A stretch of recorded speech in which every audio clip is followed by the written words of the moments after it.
చూడండి, ఈ అమ్మాయి ఫేస్ లో ఏమైనా నవ్వుగా కనపడుతుందా? ఏంటంటే వల్లూరు వారికోట బ్రాంచ్. ఈ అమ్మాయిని టీచర్లు అందరూ ముద్దు చేస్తారు. మా ఇంట్లో మా మిసెస్ కూడా ఈ అమ్మాయిని ముద్దు చేస్తారు. అయితే ఎవ్వరు మాట్లాడారు కదా, ఇంకా అందులో బాగా మాట్లాడారు. అందుకని నేను ఒక్కడిని మాత్రం సీరియస్గా ఉంటాను. మా ఇంట్లోకి వస్తుంది. మా ఇంట్లోకి వచ్చినప్పుడు నేను ఇలా అంటాను, ఏం మాట్లాడను ఇలా అంటాను. అలాగని వెళ్ళిపోయింది భయంగా. నన్ను చూస్తే భయపడింది.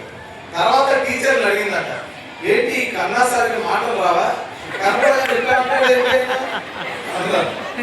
అంత మాట్లాడాలి. నేనెవరు?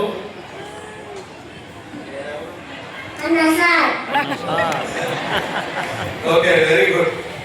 మరి ఇంత చిన్నపిల్లలు చూడండి, ఎంత చిన్నపిల్లలు. అసలు వీళ్ళు స్టేజ్ మీదకి రావాలి, మనం ఇలా పెర్ఫామ్ చేయాలంట. పొద్దున్న నుంచి కార్యక్రమాలు ఇప్పటికీ ఒక 100 కార్యక్రమాలు జరిగినాయి. 100 ప్రోగ్రామ్స్ లో మన చైల్డ్ ఒక్కళ్ళు కూడా స్టేజ్ మీద ఏడ్చిన వాళ్ళు లేరు. అయితే ఏడిపించారు, చాలా అద్భుతంగా నటించి ప్రేక్షకుల్ని నవ్వించారు, ఏడిపించారు. వాళ్ళు మాత్రం ఏడాలి. దీని గురించి ఒక మాట చెప్తాను.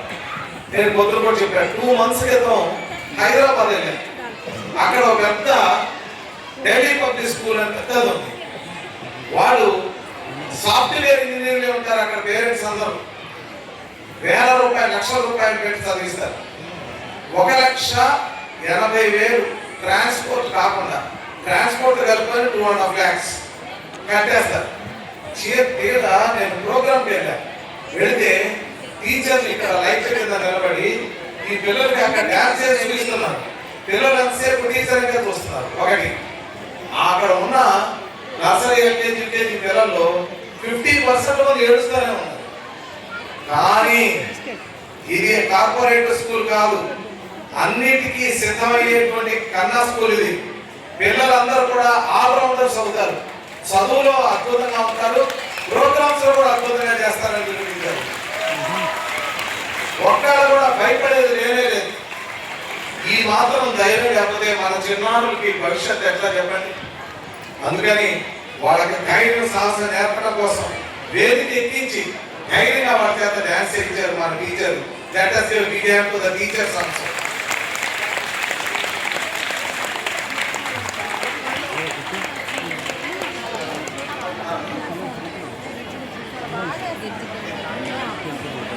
Okay, right, good. Now, all of you.